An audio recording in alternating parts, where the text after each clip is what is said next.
There are people who are so rabidly homophobic, and I just find that fascinating. It's as if you met someone who was absolutely spent all their life trying to get rid of red telephones. You go, what? You would not understand it.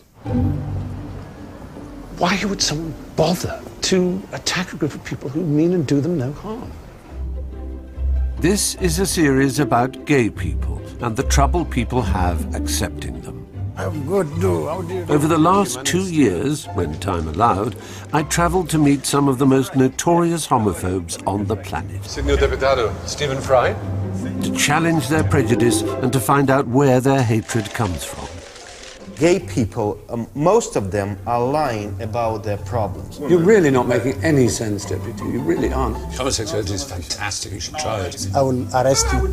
I will arrest you. But when your penis is terrorizing my someone... penis isn't. My penis doesn't do that. I also had a chance to meet some of the people who are victims of this prejudice, as well as those fighting against it. I never feel to sleep with a woman. It's a yuck. I'm born a queen. Só que eu nunca imaginei que o não vir do meu filho para casa, que ele estivesse morto. Of course, this matters to me because I'm gay. But homophobia impacts on all of us. It diminishes our humanity, and you can find it all around the world.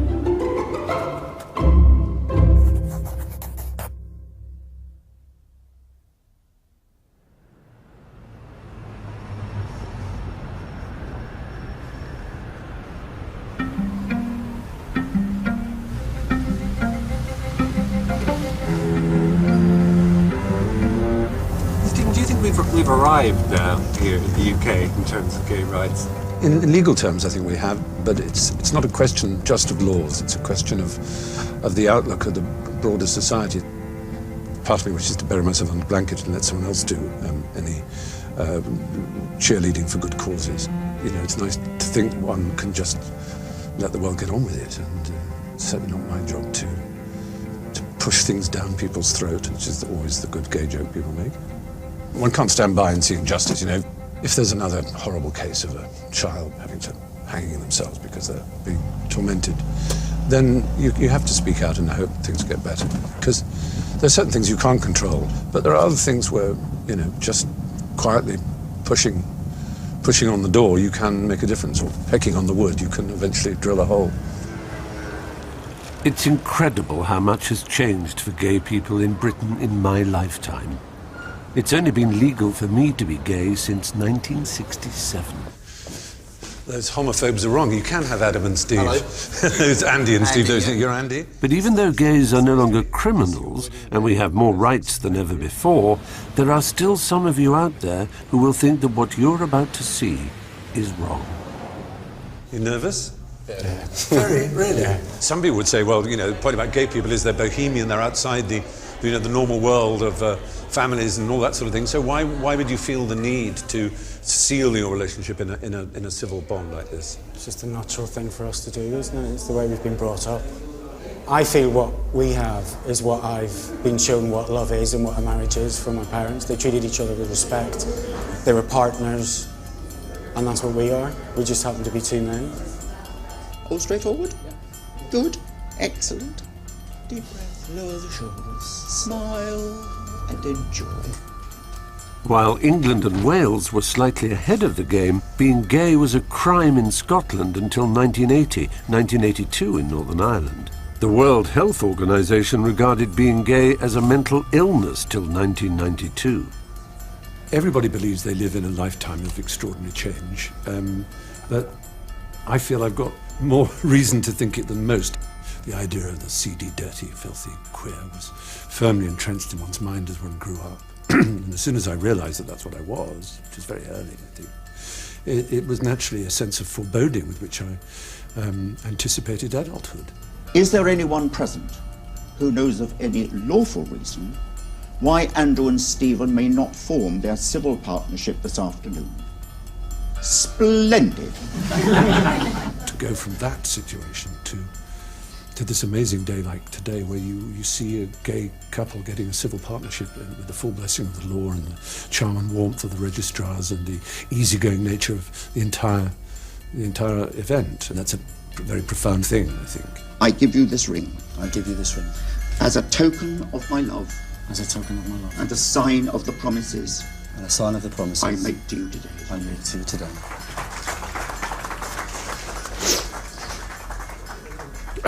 Yeah, I can't help it. When you see this sort of ceremony, you see the hundreds of years of prejudice and hatred that went before, and it's just you're crying with happiness, really.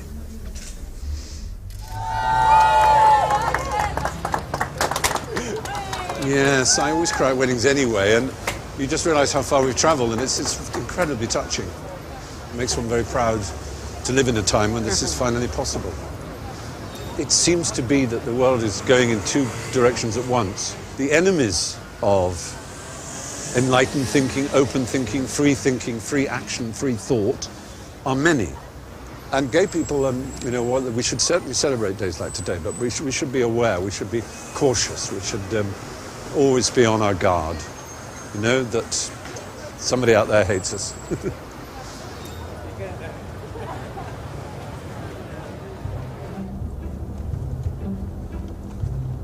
The fear that people hate us makes coming out difficult. For me, as a teenager in the 1970s, it was a terrifying prospect because there was still so much shame attached to being gay. But then, in '76, something inspiring happened. One of the most famous and successful pop stars on the planet risked it all by going public and saying, "There's nothing wrong with going to bed with someone of your own sex."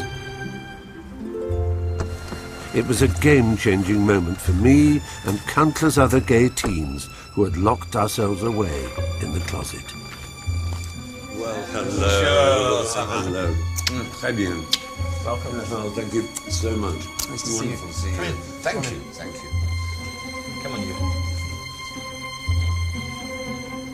How early on did you realise you were not as other girls, as I like to put it? It took quite a while. I mean, I grew up in the 50s when nobody talked about sex. And the first time I had sex was when I was 23. Really? With anybody. Yeah. And it was a man. The thing was, I thought everybody in the industry knew. And you know, when it came out and it was the cover issue of Rolling Stone, it really didn't hurt my career that much at all. No. People burnt my records. But I think you still but it wasn't really, there was no seismic shift. And so you were mutually drawn as well. Did you have a boyfriend at the time? Had you had a boyfriend? No, Elton is my first real relationship. The first 6 months, we took it very slowly and very carefully. I mean, I had to come out to my family, because I wasn't out to my family. I had to go home at Christmas and say, I'm gay and I'm in a relationship with Elton John, which is coming out like a exocet missile. That's the first cheat. Wallop the second one. The relationship was blossoming until the point that civil marriages became, or civil partnerships, I should say, became possible, and you were the first notable couple. We did it on the first day that we could, yeah. on the 21st of December. We did it really to make a political statement, but the actual service and the actual occasion was so moving that it really changed our relationship. We did it for symbolic reasons and then had this tremendous sense of contentment afterwards.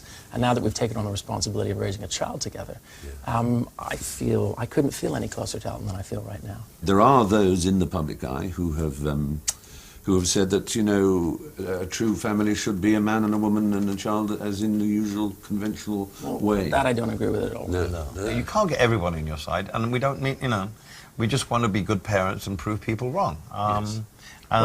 And I think we will, but I mean, you can't stop that kind of stuff. That's right. It's all about equality. Yeah. I think everybody in life deserves to be treated equally, regardless of who they are, what they are, who they love, where they come from, age, color, sexuality, sex. Yeah. And indeed, I would say with absolute assurance that there are, in Britain alone, many, many, many gay couples and gay individuals who feel probably validated by your status for all kinds of reasons, the dignity, the obvious authenticity, and the fact that you speak out, both of you, has done a lot for individuals.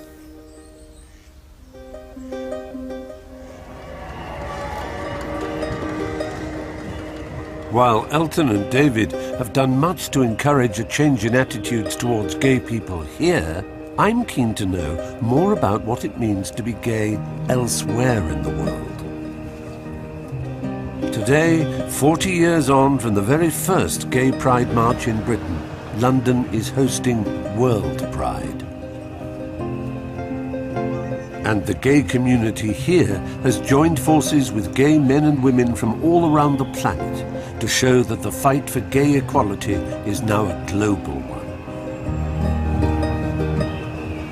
Here we are on the corner of Baker Street and Oxford Street, taken over by a group of people whose rights have advanced enormously over the past 40 years since this began. But we must never forget, rights can be taken away as easily as they can be given.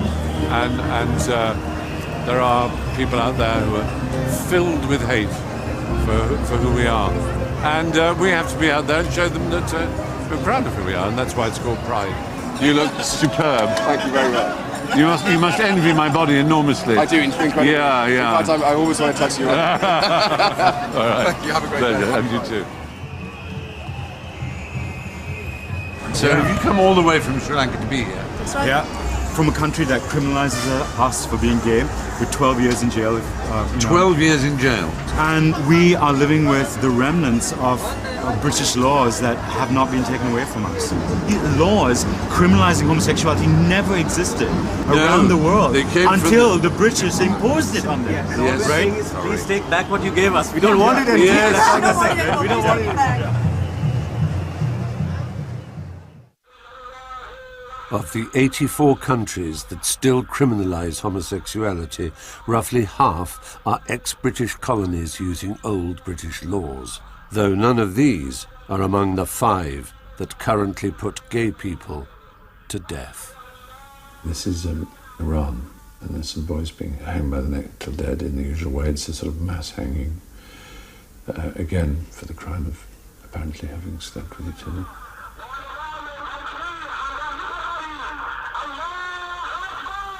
It's just the supreme expression of homophobia. If anti-Semitism can lead to Auschwitz, homophobia leads to this. The sheer... Although it sounds like political correctness, moaning about playground taunting and saying that it's important that we show respect. This is why.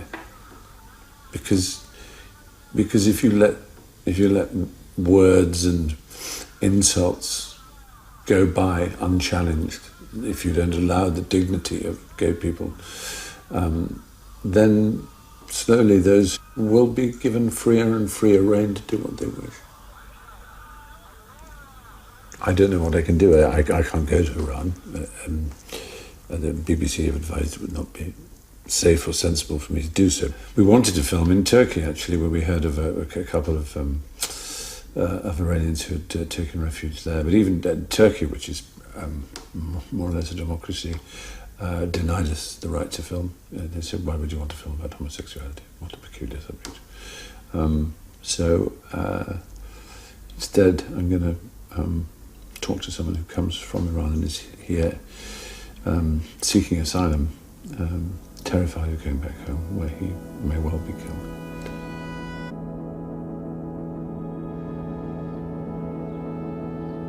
Three such hangings are reported to have taken place in the last year. But it's almost impossible to find anyone brave enough to talk about being gay in Iran. Farshad has agreed to meet me to tell his story of how loving someone could have cost him his life.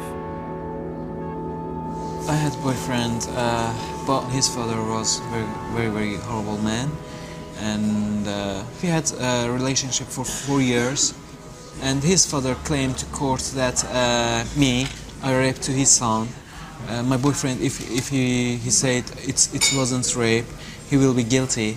I see, because then he would admit that he had been... And so he said yes, it was rape. So that's when you escaped. And you miss him still? Lots. He's fine at the moment. He has to stay in home all the time, and his father locked the door, and he can't leave the home. And his father say he has to marry with some girl. But there's no chance of him escaping Iran, coming to join you anymore. Oh, that's terrible. And you've been here for 3 years now. Yeah. And has the Home Office granted you asylum as a refugee? When my caseworker asked me about my case, they don't believe me that I'm gay, and they told me if you are gay, you need good evidence that you are gay. That's a bizarre state of affairs, because they must recognize that if you went back to Iran, your life would be in danger, or certainly your liberty. If they want to turn back to Iran, there is no any way. Just I'm thinking about suicide, and I will kill myself because it's better than hang up. Yes.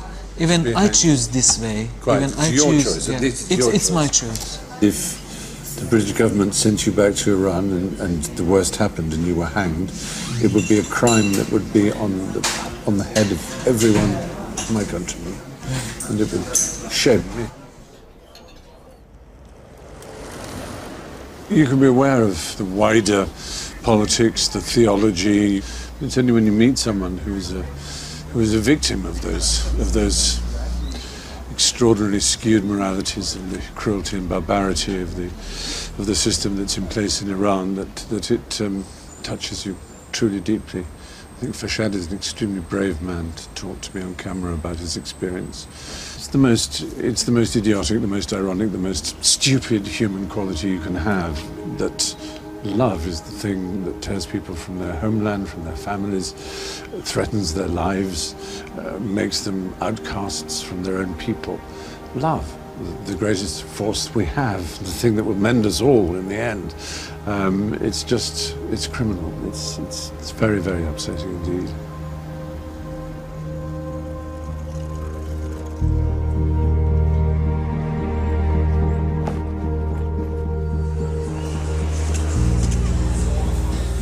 For me, it's not enough that my country might offer sanctuary to gay people persecuted by their own governments. I'd like to talk to some of these tyrants, to hear how they try to justify themselves and their prejudices. I'm starting in Uganda, a country that seems to be going backwards in its treatment of gay people. Since 2009, its government has been considering passing a new law which proposes a death penalty for homosexuals. It's ignited a wave of anti-gay feeling and made homosexuality a hot topic here.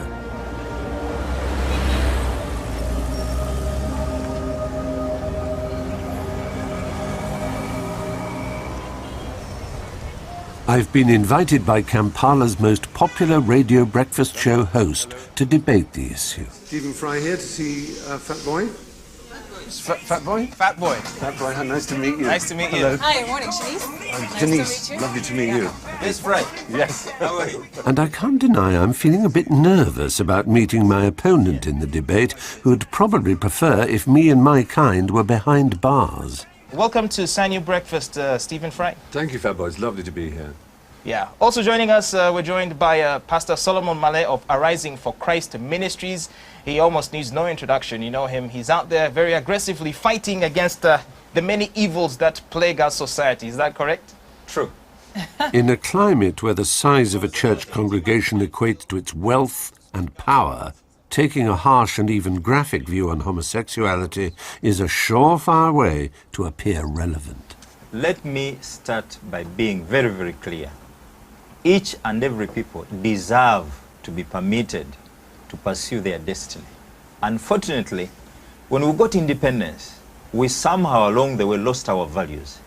But if someone is truly traditional, Like, for instance, a man marrying a woman and a woman getting married to a man and sexual intercourse, the values of good character, where you are honest, where you can be trusted. Let's not pretend those values came from missionaries wearing black coats who arrived all the way from Britain and from France and from America, and they brought you a Bible. Even before they came, nothing we had to do with your values culture. as Waganda. As all peoples do, we all have those values, and gay people have them too. I've come out to tell my brothers, my sisters, my children, what you are indulging in is hurting your life.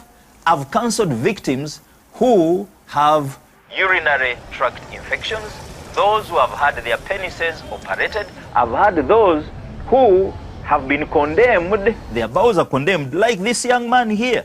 He has been condemned. I've never heard of any of these preposterous physical prolapses you've spoken about. They just don't exist. That is the funniest headline I have ever seen. Jen. I will have to read it out. How bum shafting shattered my whopper. Where would a man like this one get you don't need to go into details. Get a spare penis? Get a spare rectum and anus. When we get back, we'll be taking we love them more than Pastor Male, people do. we have to take a break. When we get back, we'll be taking phone calls. Stay tuned. Let's not discuss anatomy. Sorry, okay. But for me, that's why I came out. So we compromise they'll have their somewhere in the license middle. closed down. Well, we're having a good time. My name is Fatbo here with Sean. Hoping you're enjoying the conversation we're having this morning. Well, so how did you think that went? To me, it was fine. Yeah. Nothing bad is talked about homosexuality. Very little. But the bulk of it talks about erotic experience, when you indulge in anal sex. But when you start talking to them, you hear very, very sad, painful stories. Young girls who have had what I call urinary incontinence. Yes. Bladders have been damaged because they use all sorts of gadgets, including dildos, including carrots. And look at the penis penetrating the anus, where it was never meant to penetrate. But why are you concentrating on homosexuals there? Because most sodomy, most anal intercourse takes place between men and women. It doesn't matter. Homosexuality is not a person. It is the act. There is nothing like someone was born a gay, someone was born a lesbian. But I was born You different. were born with a penis. Yes. And a woman is born with a vagina. Yes. The penis is supposed to penetrate the vagina, not the anus. So you say? It's simply perversion I and don't know foolishness. why you're obsessed with anuses. I'm not interested in anuses. No. I am telling you, fry. But you're obsessed with You anuses. see, when I'm you not say interested in anuses. I'm interested in men I fall in love with. When and you not say- with anuses. Can't you understand? No, It's no, about no, love. no. You are so It's base and not materialistic. love. But when your It penis is love. sterilizing My someone- penis isn't. My penis doesn't do that. rupturing I'm the not anus. interested in sodomy and buggery. I am not interested. So forget about it. You're just so perverted. All you care about is penises and vaginas and anuses. Can you listen You're to so me? sick. Can you listen to me? I have been, and it's been You a say you real were born lesson. gay. Yeah. You say you were born. Yeah. Were you able to recognize that on the day you were born? Of course I didn't. That's a joke. Now, why are you lying that you were born gay? I wasn't. Oh, When did you first have homosexuality intercourse? I've never had it. In your life? Never. You've Most never? gays don't. You're obsessed with it. That's why I keep telling you. All you can think of is anal sex. So you've I'm never... not interested in it. Wait. You've never had a partner? Yes. But we use fellatio and mutual masturbation and intercrural sex, such as the Greeks did, but not penetrating the arsehole. No, but- You're the one who's obsessed with penetrating the arsehole. No. Your obsession with sodomy, it says something very peculiar about you, if I may say so. It's quite extraordinary. No, but... The most peculiar thing. You are not using your penis the way you should have used it. Oh, it's not up to you to tell me how to use And my third- penis. My penis was there to give me pleasure. And Under the mate- cloak of caring, you have designated homosexuality to be a vicious, perverted disease that causes all kinds of bizarre anal and vaginal and penile... No. You know, you have this all Homosexuality you've is not a discussed about. disease. Well, It's no. not a disease. Well, it's an addiction. There's a difference It's not between an a addiction. disease. Okay. You learn it, and then you get addicted to it. I know what these people do. These people. I know what these people do. They are the homosexuals. What they do. Oh, you are so... Marley's attitude towards gay people makes the prospect of a law that would execute us chillingly real. But it's reassuring to find that some Ugandans have a different take on the issue. You were very hostile, Pastor. No. Well, fat boy. I don't know how Wow. you thought that went. How did that go? Interesting, I think is the word. You must, I'm assuming, know some gay people. I know many. Yeah. My own position, Steve, is actually that I want the bill to pass. It's because it's so ridiculous, you mean? Yeah. That's interesting. And it's going to achieve the opposite effect. You see, if it ever were to pass, it would simply be unenforceable. If it were ever brought before the courts, chances are it would be challenged and the law would be at high risk of being repealed even. Yes. And so I actually want it to pass for That's that reason. very good thinking. I like that. I like that. And they'll have to contend with the fact that, okay, no matter what legal measures we take, it looks like these people will always be here. Yeah. And most people are just going to be like, okay, you know what, let's just move on. There's other things to think about in life. Well, it's wonderful to talk to you and get us some clear light on this. What you've told me has taken the slightly sour taste out of my mouth. Dear Pastor Male.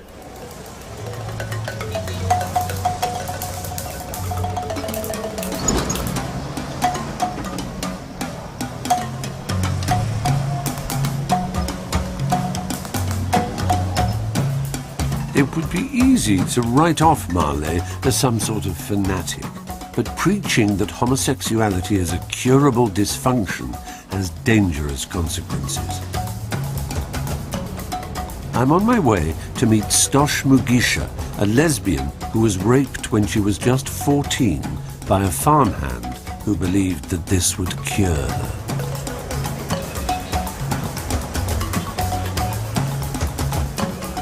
It's a phenomenon known as corrective rape, and it's affecting lesbians all across Africa. Stosh is one of the few brave enough to share her story. There was a man who used to work at home driving tractors. He would find me touching girls' pussies and all that. He said, I want to show you how to play with boys. And then this guy grabs me, I was putting on shorts, and he tore it and he penetrated me with his penis. And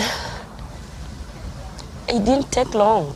This guy just got out of me and I was bleeding.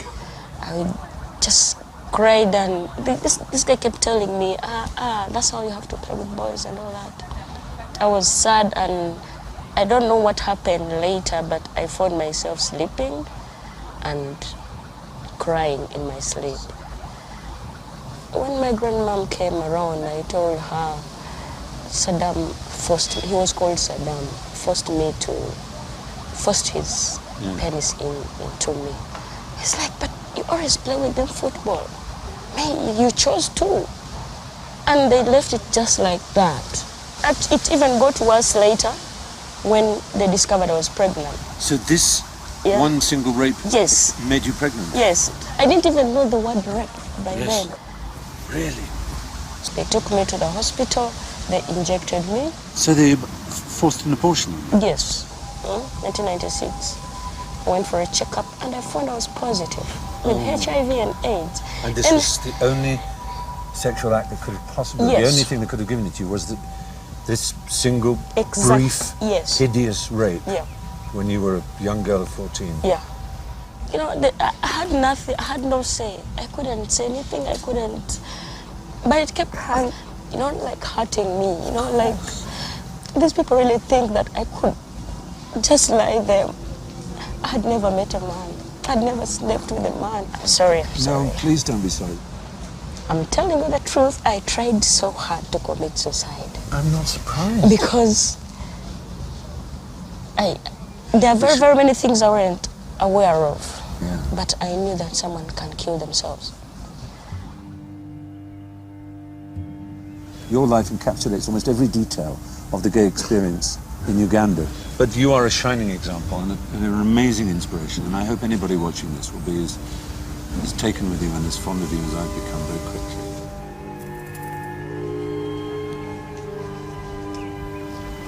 How traumatized would a child be to be raped in order to cure them of their inner feelings, which is just insane, makes no sense whatsoever. And in that act, impregnates her with a child and with HIV.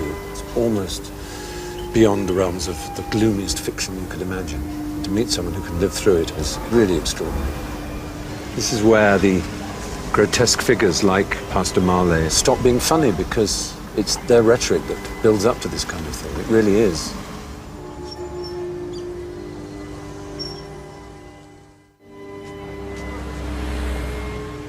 Right now, HIV rates are soaring all across Uganda, but the mind-boggling thing about the proposed anti-homosexuality bill is that gay people are now afraid to ask for treatment.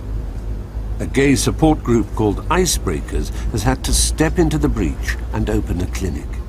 But in doing so, it's attracted the wrath of a senior government minister who's behaving as if the bill is already law. The Minister for Ethics and Integrity, that's Ethics and Integrity, Simon Lukodo, has said he intends investigating the clinic for promoting homosexuality.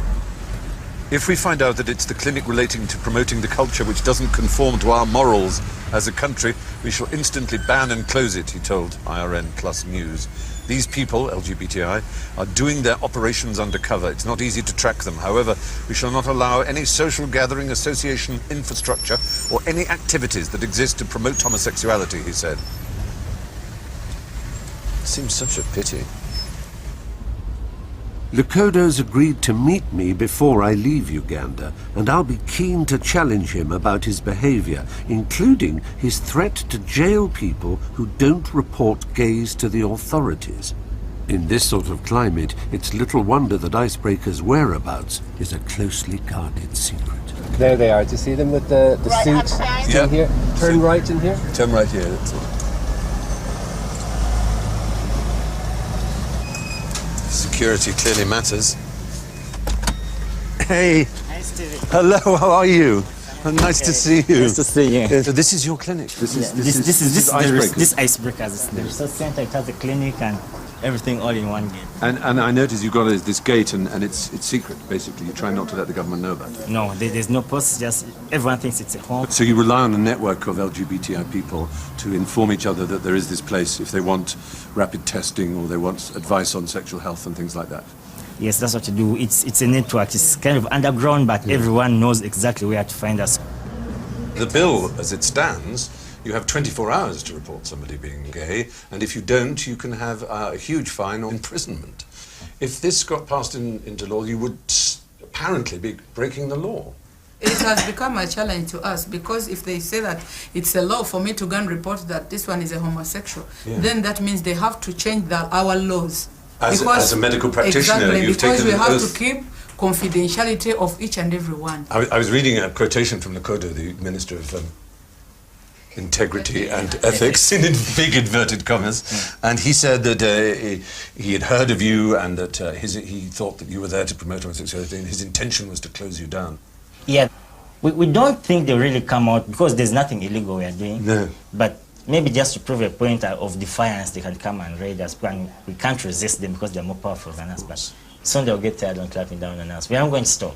It's fantastically brave. Yeah, we're just beginning. We won't stop. While the health aspect of Icebreaker's work has become increasingly crucial, its other function as a safe space for young gay people is now more important than ever. You feel accepted. It's safe. You can be yourself. You can talk about your relationship, how you feel, and talk about the way we dress. Yes, yes. You know, besides what we do with our community of telling them about HIV and all that, we really still come here because we feel safe, we feel accepted here in this environment. What's so revealing is that the insane homophobic people who drafted this bill are convinced that everywhere is a conspiracy of, erotic orgy, and in fact what you do is talk about friendship and feelings and love and fashion and gossip. It's not about sex. I don't know why they're so obsessed with it. They are not ignorant, and they know perfectly well that gay people pose no threat to the children and families of Uganda. Yeah. They know perfectly well that gay people don't recruit. So they are deliberately telling lies to make themselves popular and to make their voices loud. Exactly. It keeps them going. Yeah. It keeps their business thriving. Shameful. Very truly shameful. shameful.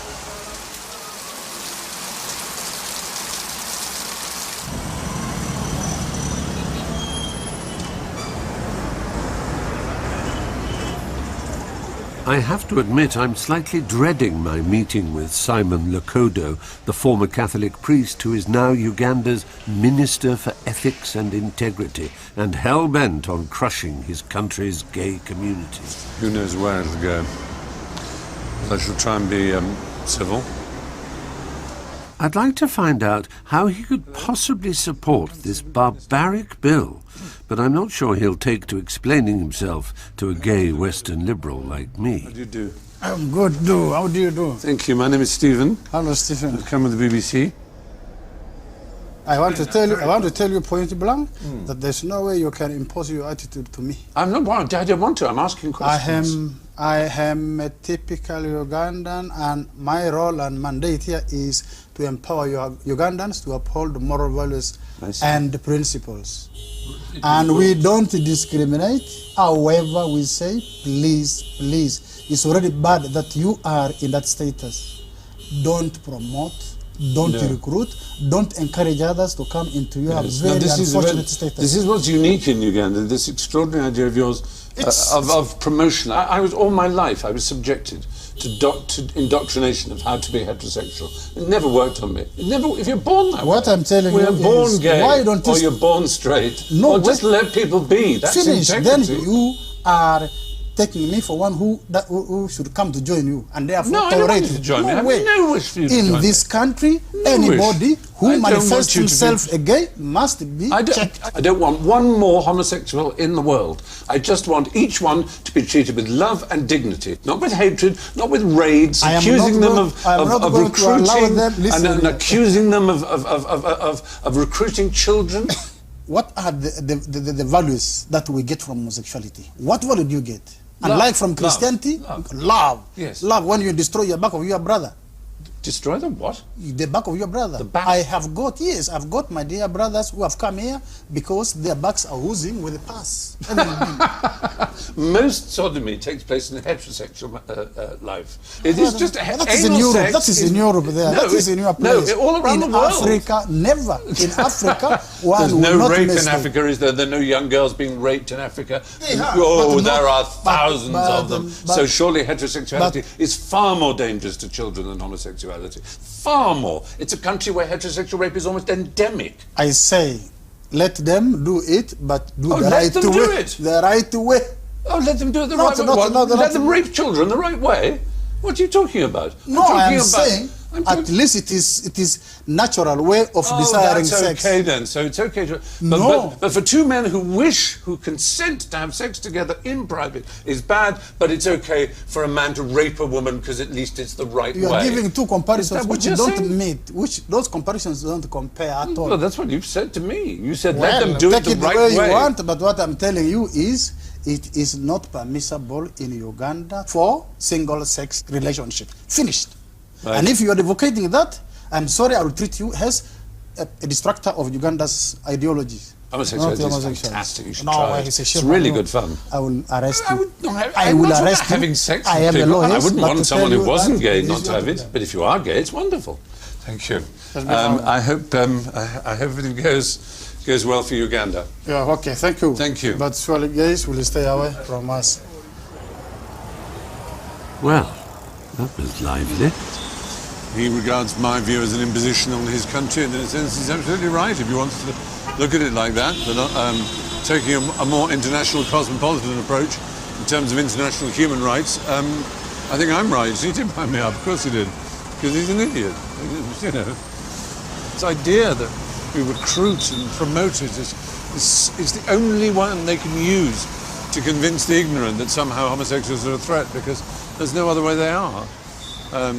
It's just so dishonest, so wrong.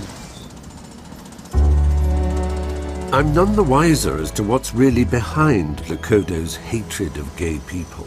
He just kept repeating his mantra about promotion and recruitment as if being gay is something you can talk people into or out of. Perversely, the philosophy that underpins this twisted idea comes from the land that gave birth to gay liberation, and that's where I'm heading now.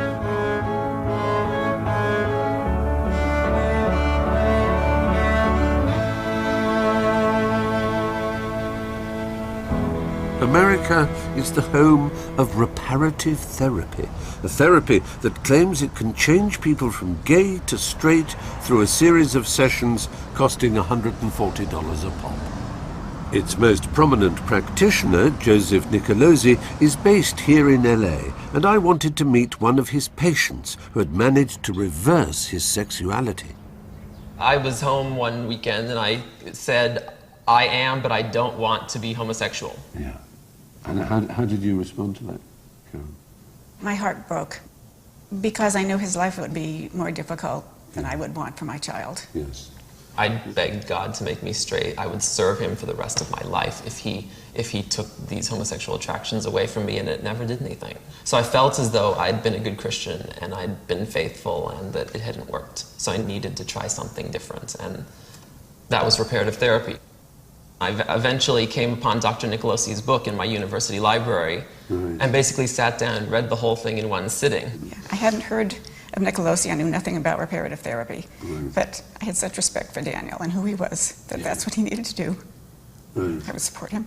Presumably he's trying to prepare you for a moment when you're walking on the street and there's a guy and he gives you a set of tools to apparently to deal with that. Yes. You would ask yourself, well, what characteristic of that guy do I find most attractive? Right.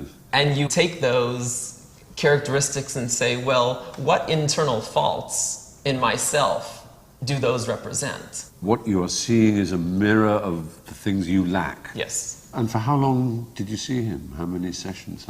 Was it every couple of years? Or? From start to finish, it was about a year and a half. Are you now in a state where you're actually happy with who you are? Yes. Since then, I've been satisfied with my sexuality.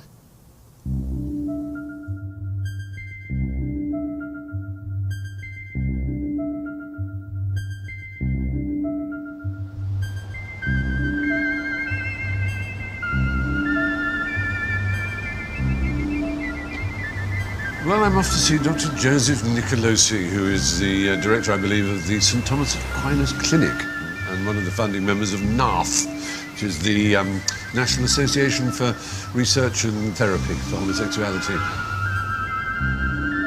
He uses the rather confusing phrase, gay people can come out of their homosexuality. They can come out of their coming out. And naturally, I'm not disposed to favour him, but I'm going to let him say what he has to say and listen to it, and I'm not here to have a fight. It's really just to see whether he really thinks there is something scientific underlying his work.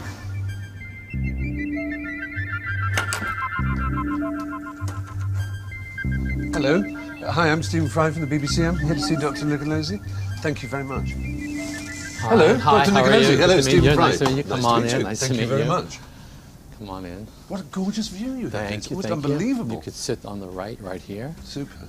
Okay, here we are. Well, it's nice to be here. Good to have you here. You offer a practice which heals, reverses. I don't know how. I just like to know the vocabulary you prefer. Yes. To describe the work you Resolves. do. Resolves. We resolve the conflicts that are behind the homosexual attractions. Right. That's what we do. You're pretty much of the opinion, I assume, therefore, that homosexuality is a nurture. That's right. We Right. believe it's based on trauma. You're really going to have to look hard to find a trauma. It's an accusation of some sort of parental going wrong. Which, That's what we believe. We believe it's about the parents. The boy does not disidentify with the mother and does not bond with the father. We don't believe he was born gay. If tomorrow a gay gene is discovered, you're going to feel a bit silly, aren't you? No, I won't feel You silly won't? at all, because they will still have to explain all the homosexuals that were successfully treated. Would you say that you have a kind of percentage that you can demonstrate of success-failure rate? We say a third, a third, a third. A third no change, a third significant improvement, a third cure. Is there an age at which? Well, we're getting more and more teenagers, more and more adolescents. I would say about maybe 60% of our clients now are teenagers. Parents call up in a panic because they found out their son is looking at gay porn. And, of course, we have to get him into therapy. The momentum and the enthusiasm of the gay movement sometimes sweeps up young adolescents into that identity when it's premature. Imagine I'm coming to see you, Joe, to explore the possibility that I might find my inner straight person, if there is such a being. Sure. How would you begin? What is the therapeutic process? Many of these clients are able to trace their traumatic origins back to the father. My father never cared about me. My father never loved me. He never seemed interested in me. I was trying to get the 3 A's: attention, affection, approval. Right. And those emotional needs became sexualized. The thing that puzzles me, because I can't picture it in myself, is when you close your eyes and masturbate, what images come into your head? Are you saying you can actually reprogram that? Because that is, it's basically what gives you an erection, what excites you. Yes, exactly. Yeah. That's exactly the goal of reparative therapy. Yeah. We will say to them, for example, have you ever had a heterosexual attraction? Yes. Well, when I was 13 years old, there was this little girl at school. Can you feel a little something? Well, good. Triangle of containment. Hold a picture of that girl. Stay with your body. Stay connected to me. Stay with it. I did a telephone session with a 17-year-old boy. He says, I now look at gay porn. I cannot get aroused. Right. And I jokingly, I cannot get aroused. Right. Right? What? That means the therapy is working. It clearly is, yes. Yeah. I'm also interested in the phenomenon that has become known in the last 20 years or so as metrosexual. And without being the least bit offensive, I would say you fit that rather well. You're very well groomed. You look, I mean, you could easily pass as a gay man, I can say. Straighten up and fly right. For all his talk of success, Nicolosi is unable to find one of his ex-gays to talk to us. Dan Gonzalez is actually not one of his success stories, and these days is a confirmed ex-gay. What's the use of driving? He and his mother Carol now campaign against the dangers of reparative therapy. You take the people that are on the posters for ex-gay programs, and not even they will tell you that they're 100% straight. They give you these bizarre, convoluted answers about how how they love women, how they love their wife, but they're not physically attracted to a woman walking down the street. And you get these bizarre answers. That's not heterosexuality. And not to mention damaging. Because every time you feel attracted to someone, that's supposedly a reminder of how you're broken. And what it doesn't cover, for me and for most gay people I know, ultimately being gay, like any other part of being human, is about love. Was that ever addressed, the nature of love, or was it always just about sexual attraction and how you get rid of that? It was always just about sexual attraction and how you get rid of that. And I came to the point where I realized there was nothing wrong with it, and that I didn't need to change, and that I couldn't change. Did that mean also that you had to abandon your faith? I had to abandon my faith. Right. Can I ask, on personal matters, have you had a partner, or do you have a partner, and are you happy? I'm single at the moment, but I have dated and had boyfriends, yes. Yeah. Nice boys, you like them? Oh, yes. Daniel has good taste. Yeah, I'm sure he does. I'm sure he does. What is your feeling, all told, would you say, Carol, about Dr. Nicolosi and his program? I think he should be ashamed of himself. Right. I can see you are angry about it, yeah. Reparative therapy makes the assumption that being gay is a problem for which families are somehow to blame. But for me, this is an argument that just doesn't add up. I have two parents whom I completely adore. My mother is the warmest, loveliest, kindest person in the world. My father is equally wonderful, though I will confess I felt very cold towards me and to my brother, incidentally, when we were young. And I was scared of him. So in that sense, yeah, he's on the money. I had that kind of father, but so did my brother. You know, I mean, it's just not good enough. And I don't think it really matters. I think the point is that if there is a problem, it's with society. Because that is the reason so gay people are afraid to come out. It's the reason the reparative therapy can exist, is because there is a culture, or there is a worldview, or there is a religious doctrine out there which speaks in a strong voice to condemn. And young people are very vulnerable. And I have no sympathy with gay people who tell a 14-year-old they are gay and they must accept it. But I have no sympathy with one who tells a 14-year-old that they're not gay and they must accept it. It's bad enough being adolescent most of the time than to have interested parties from either group trying to recruit you.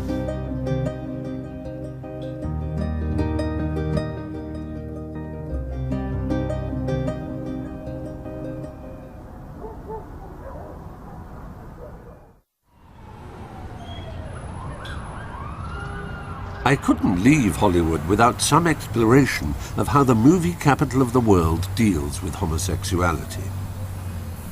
We've all heard the rumours about A-list stars hiding in the closet, but would actors really feel the need to do that nowadays?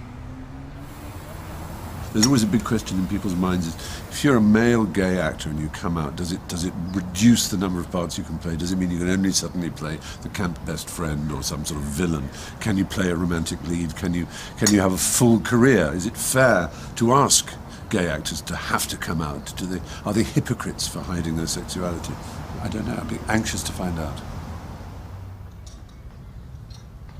The rain in Spain stays mainly in the plain. I think she's got it. Maybe hiding your sexuality is warranted in Hollywood because the audience wants to believe that the romantic lead or action hero is the real straight deal. Now once again, where does it rain? On the plain. I'm on my way to meet a man who helps actors hide the telltale signs of a gay sexuality. Hello. How are you? But I'm most curious to know about the psychological impact of a life spent peeking out of the closet. Well, no, one of the things I know you do, which is fascinating, is that you help actors who feel that their voices are, as it were, perhaps a little too camp, and they feel that's holding them back in terms of the amount of work they can get. Well, sometimes they come on their own. Sometimes it's a producer, agents, managers. We're not getting the jobs that we think we should get. Right. It's just like teaching an accent. It doesn't really change who you are. No. If everybody thinks that you're Southern, that means you did a good job. It doesn't mean you're Southern. Today, Bob is seeing a new client called David Ross, a former member of British boy band Bad Boys Inc., who's now trying to carve a career in Hollywood. Tell me what you'd like me to help you with. I think the main thing that I have going on is that I'm constantly self-monitoring, and I really thought that it was to do with my career and being in a band. I used to be in a boy band and was told that, I couldn't act a certain way or talk a certain way. What did they say? You can't do what? Oh God, I couldn't walk down certain streets, I couldn't flick my hair a certain way, I couldn't, obviously couldn't talk about certain things. So tell me what you'd like me to help you with. Just being so self-conscious. I mean, there's an element of self-consciousness to being an actor and being a performer, but, if I cross my legs, is that too English or is that gay? I mean, I don't know, I can cross my legs like this or should I cross my legs like this? Well, what do you think? I think it should be like this, or I should at least sit like this. For what? Why would it be better that way? Just so you seem more straight, which seems ridiculous. Well, you don't seem particularly effeminate. I don't see a big physical problem. I mean, I know it's easier to say than to do, but I think you need to come to peace. Yeah, so you're a member of a boy band, you were managed by someone who obviously didn't want you to come out. You had girl fans and you were a huge success. And I think it's the residue of that you still got with your acting, isn't it? Yeah, absolutely. It's what comes with being in the public eye and being in the closet. You just felt fake all the time. It's fascinating, and I feel very honoured that you've come and been on camera talking about this to us, because that's in what kind of way is coming out. Yeah. So there's no going back in. Well, good. Well, then go for it. Yeah. Right. Go for it, because listen, there are gay actors all over town that are working. While Bob's probably right, I think many of these actors are still choosing to live in the closet. But there is an actor in this town whose coming out could be a sign that things are changing in Hollywood. Neil Patrick Harris now lives an openly gay life with his partner and their surrogate twins. Yet in How I Met Your Mother, he continues to play perhaps the straightest and most prolific womanizer on American television.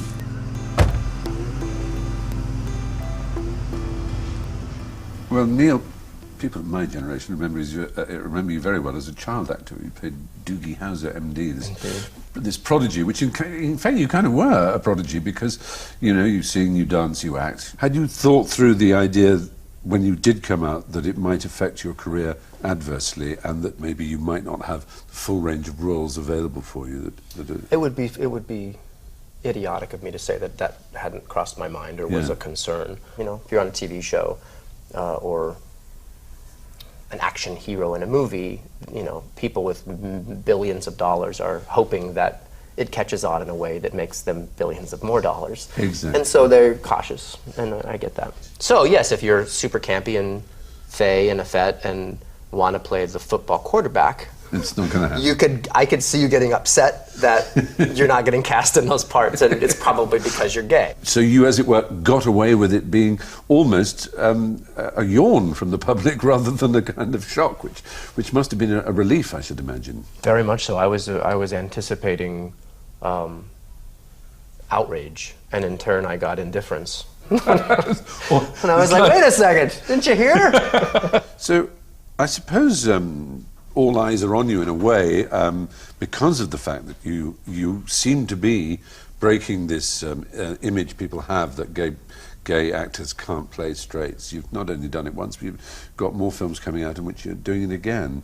So, you know, are you conscious of this? Do you think you might be changing the world? At the end of the day, the things that I've currently been in and are about to come out make a lot of money, then all of a sudden it'll look like I'm this gay actor that can play straight roles, and I'm suddenly that guy. But if one of the movies flops, then all of a sudden it looks like, oh, see? Yeah. I like to give people more credit than to think that they're just going to watch me and think about sodomy.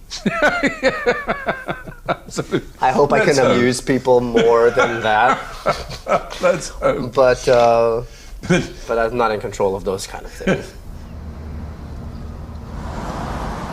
Neil's optimism about the movie going public is encouraging, and I guess with his films due for release in the coming year, we'll soon learn if the world's ready for an openly gay actor in the role of a straight leading man.